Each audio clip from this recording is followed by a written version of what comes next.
All right, so the piece that I'm going to share today, um, I remember the time that I wrote it. I remember the place that I was living at the time that I wrote it. A little town in Utah, up in the mountains. I remember sitting there, longing for the things that were in my heart to be shared with the world. Writing daily in these little pieces of um, these little poems. When I originally started writing poetry kind of in earnest, I actually wasn't intending to write poetry. I just wanted to sit down and say something to the world every day. And the first day I sat down to do that, it came out as a poem, which kind of surprised me. I'd written a few poems. I had not written a ton. Um, but uh, but it surprised me that it came out as a poem. And then the next day, the same thing happened, and the next day, and the next day. And I discovered that that's kind of the way I thought in a sense, and it was the way that I was able to most succinctly say the thing I was trying to say. And strangely, as I remember it now, it was almost as if it was like a frugality of words. I didn't want to waste somebody's time. I didn't want to ramble. And so it was almost as if my mind, I kind of discovered through that process that my mind was geared towards the line. And that's the key fundamental building block of poetry is the line. So like one succinct thought and then another succinct thought. Without explanation, without calling upon others to validate what you're saying, you're just saying it, just outright. And strangely, it would end up rhyming here and there. But years before that, I remember whenever I would feel something deeply, or sometimes when I would feel something deeply, I would start to feel the cadence, like the cadence of a poem.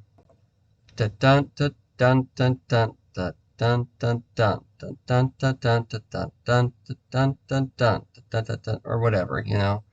I would actually hear like you could hear the tapping of a drum in my mind, and I kind of knew that that was tied to an artistic sense, but it didn't come out as a poem. I kind of tried a couple times, but it didn't. It was like, but I could hear the cadence long before I actually started um, tapping it out to words, before words came with the cadence, which is a kind of a strange way for it to come about, but I guess that means it's kind of real because that's the way it kind of works. Everybody's different. That's how you know that it's genuine. But anyways, this particular day, I think I was longing for someone else to do it for me.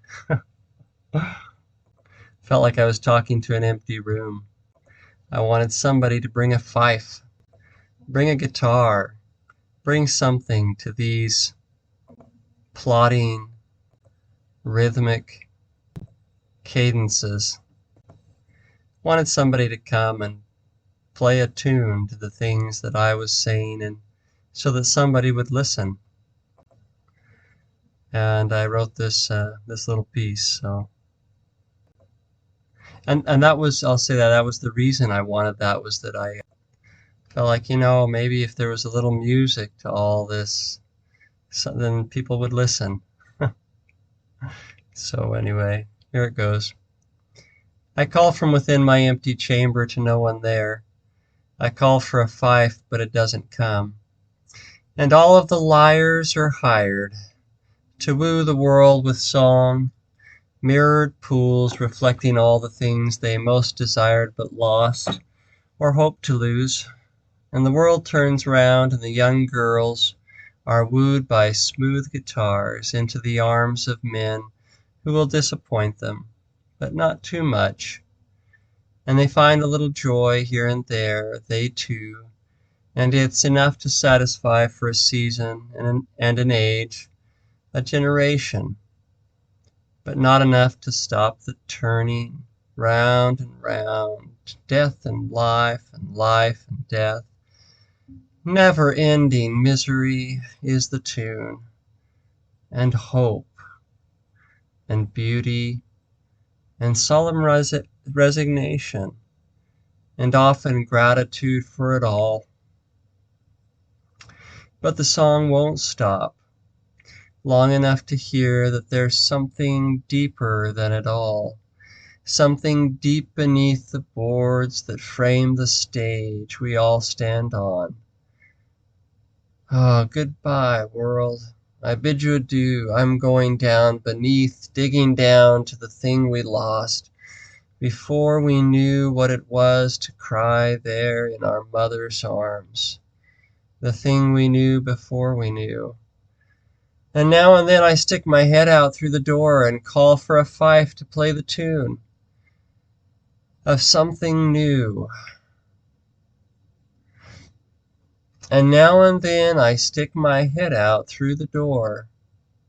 What I pictured here was a trap door in a stage. I'm down below the stage and I pop the trap door open. I stick my head out through the door and call for a fife to play the tune of something new. But they're all hired out. Oh.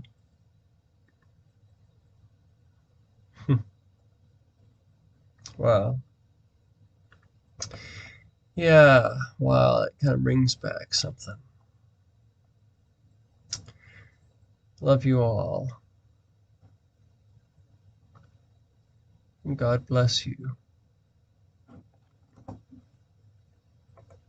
The Trackless Path.